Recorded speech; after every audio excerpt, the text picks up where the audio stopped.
Assalomu alaykum hurmatli YouTube kuzatuvchilari. Biz bugun navbatdagi obyektimizni yakunlab berdik. Bu yer umumiy 180 kvadratdan iborat. Shu 180 kvadrat atrofida chiqadi.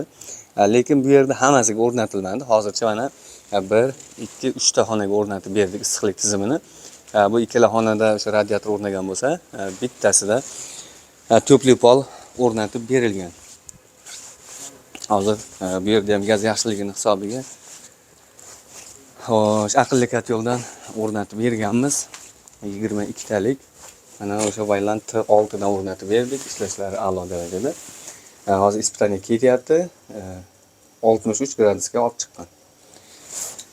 Xo'sh, mana montajlarimiz.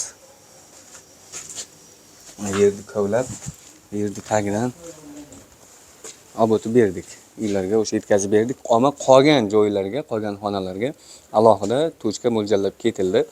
Xudo xolasa, nariroqcha keyinchalik bu yerlarga ham radiatorlarni o'rnatib beramiz. Mana bu xonadonimizga o'rnatib bergan radiatorlarimizni ko'rishlaringiz mumkin. Montajlarimiz har doimgidek mana polni tagidan sifatli materiallar bilan qilib berganmiz. Bunisi mana navbatdagi xonaga o'rnatib berganlarimiz. Endi mana issiqlik kelgan.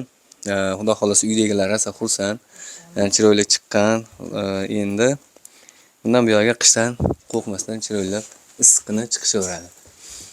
Mana navbatdagi xonamizni ham ko'rishlaringiz mumkin. Bu yerda ham polni tagidan montaj qilib berganmiz chiroyli qilib. Issiqlik kelgan. Bu oxirgi tochkamiz. Bu xonadonimizda jami bo'lib ketgan rasxodlarni aytadigan bo'lsak, materiallar, kotyol, usta haqqi hammasi bo'lib turib 18 million so'm pul ketgan. Aytib o'tganimizdek, mana bitta, ikkita, 3 ta xona issiqlik tizimi o'rnatilgan. Va bittasi qo'shimchasiga to'pli pol qilingan.